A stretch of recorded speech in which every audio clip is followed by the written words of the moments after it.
Ma'am, in relation doon sa 20 pesos na bigas, may we just get your reaction on the statement made by VP Sara na this move is just another election promise to boost the chances of the Marcos administration senatorial candidates na manalo po sa eleksyon. Binubudo lang daw po natin yung taong bayan.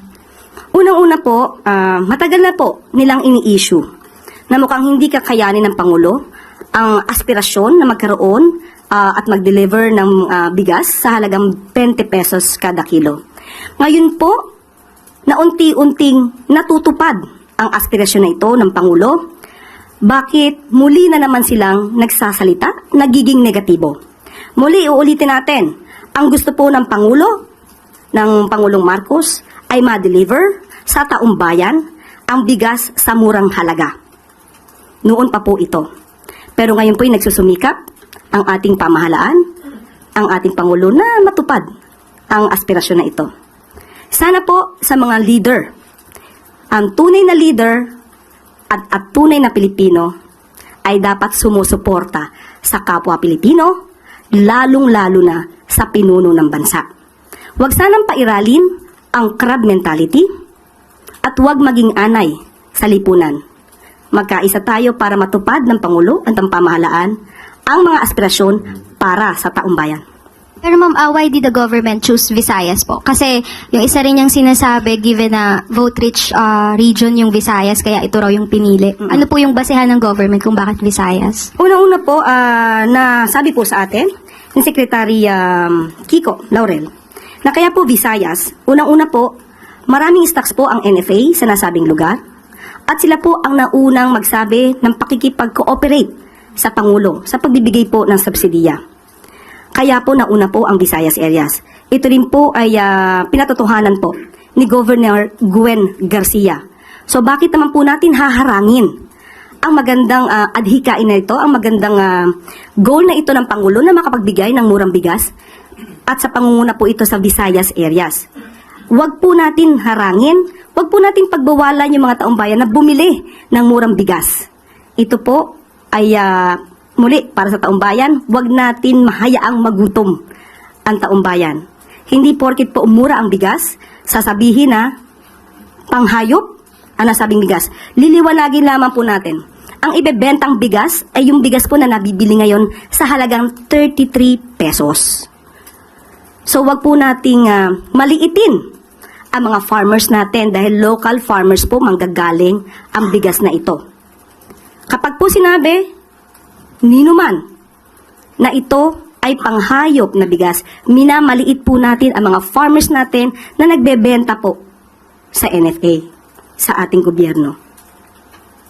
So, wag po nating hayaan dahil ang bigas po na ito ay talagang nabibili na po. Marami na pong bumili ng bigas na ito sa halagang 33 pesos.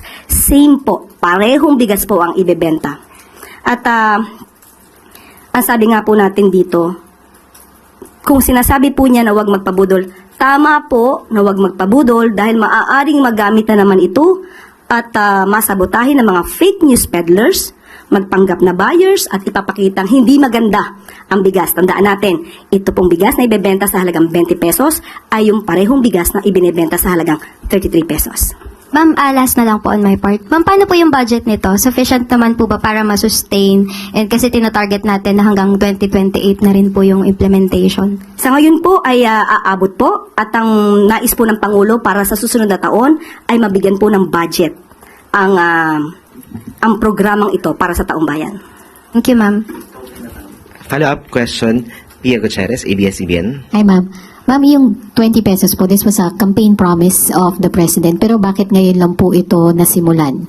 Unang-una po, sa budget po, hindi po agad kinaya or masasabi natin na pinag-aralan kung paano ito mapapatupad. At ngayon po, na kinakaya po natin, hindi po ba dapat mas magpunyagi tayo?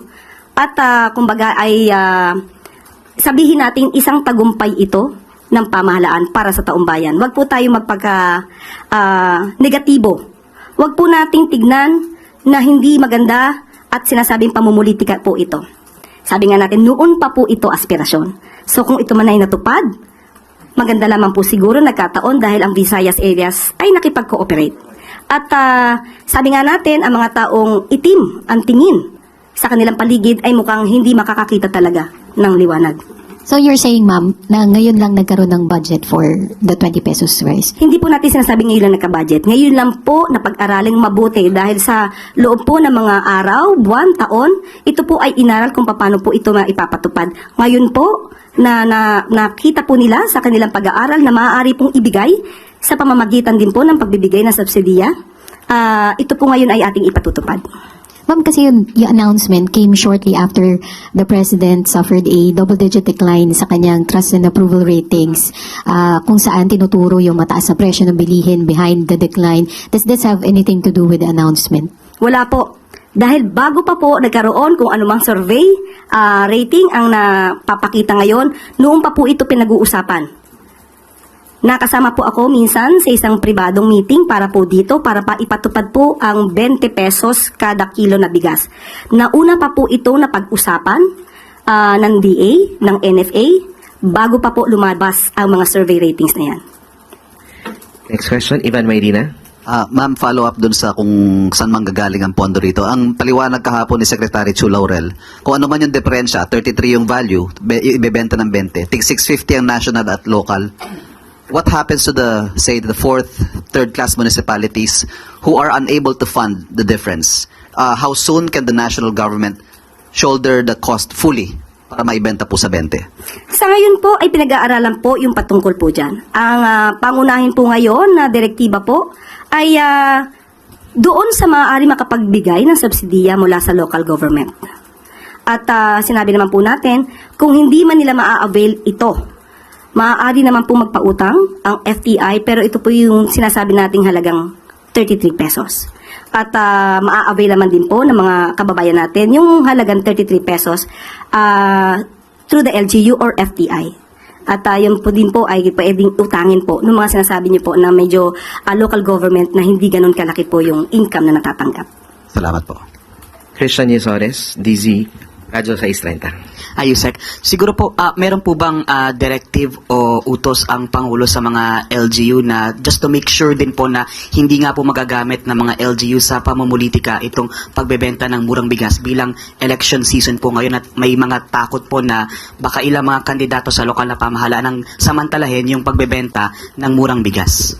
Makikita naman po ng COMELEC ito kung ito po ay sa pamamagitan lang o ang reason po dito ay pamumulitika o dahil lamang sa pangangampanya.